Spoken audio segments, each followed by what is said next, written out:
we're talking about stability, Canyon have made a pretty bold move, I would say. So a while ago, they launched the Keep It Stable, the K.I.S system, which is like a sprung steering stabilizer that sits within the top tube and wraps around the fork steerer, and basically wants to bring the steering back to straight. It wants to keep the bike in a straight line. I think we're both fairly similarly minded that we were a bit concerned that might be a gimmick. Yes. And maybe more like a marketing hype thing than an engineering led thing. And having ridden it today, I think both of us have had our minds change quite dramatically on it. I 100% thought it was a bit of a gimmick, and having been aware of what a steering dampener is in the motocross world. Well, this is a steering stabilizer, not dampers, to be fair, but yeah. Okay. However, that was my benchmark of what I understood in that kind of realm. It was so it's got 3 settings. Yeah. Well, no, I mean, it's infinitely variable, but we only ran it in the middle, the lowest and the highest. Yeah. Just as so it came, and so immediately you get on the bike and it feels stable. Which for me, I was like, yes, it's the reach is obviously a big factor there. But then towards the end, we went fully the minimum. Yeah. And then we did another run and put it to the maximum, and the difference was noticeable.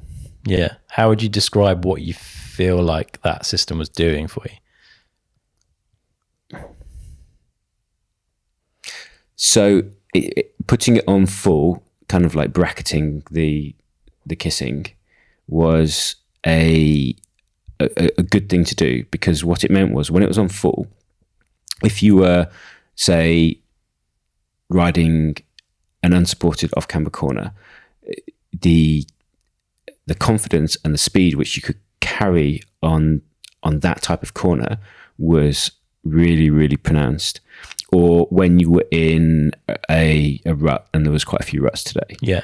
However, when you were, say, going fast in a straight line, where you would make minute adjustments, that was harder, because you had to actually put more input than you would think you needed at that speed. Yeah. If that makes sense. Yeah. And the same at the slower speeds. It's sometimes it's only now that I've thought about it, that sometimes when you're riding, it's just these tiny movements that you actually use. And if say on a trail there's a very specific line or gap, or that you want to place your wheel, I miss those. Okay. Because you haven't hitting worked that out precise movement. Yeah. Whereas in the middle setting, I didn't find. I think the middle setting was that compromise between the two. Mm-hmm. Now, that's not to say that if you spent more time on the bike, you just get used to that increased input that was required, and then you get the benefits of the rest of the time. But it was, I was surprised actually. I think at that point we'd probably gone, unless you're consciously making trade-offs, we'd probably gone too far for it, for your bar width, strength, setup, etc. So I asked the Canyon guys, like, how are you going to educate people on this? Like, what's the instruction manual going to tell you to do? And their view was, well, you start off in the lowest setting, like the weakest spring, effectively the least amount of force pulling you back straight. Ride it, get used to it, and then you gradually increase. You could just go all the way up if you wanted, but you gradually increase until you get to the point where you start to feel some of those things, like I can't quite move it like I want to, or I can't get it into a turn, it wants to stand up, kind of thing. Then you know that you've gone that little step too far, and you just back it off a notch and away you go. But yeah, maybe once you do get used to it, you could make, especially if you're at a race.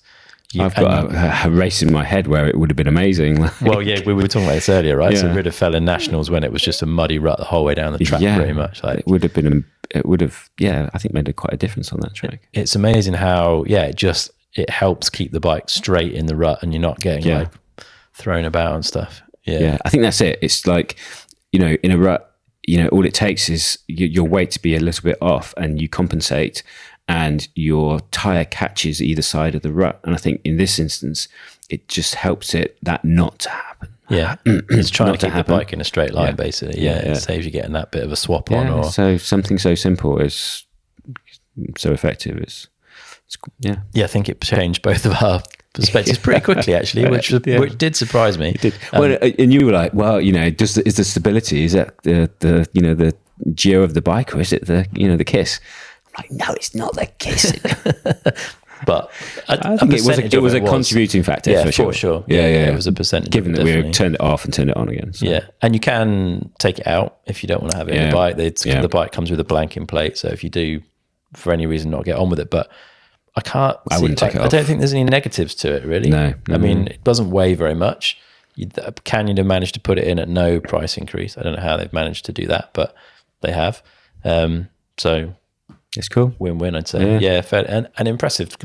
Like, I think it's quite a bold move from a brand to put a brand new piece of technology in that across the board. So yeah, fair play. Want one for my dad, I like. Yeah.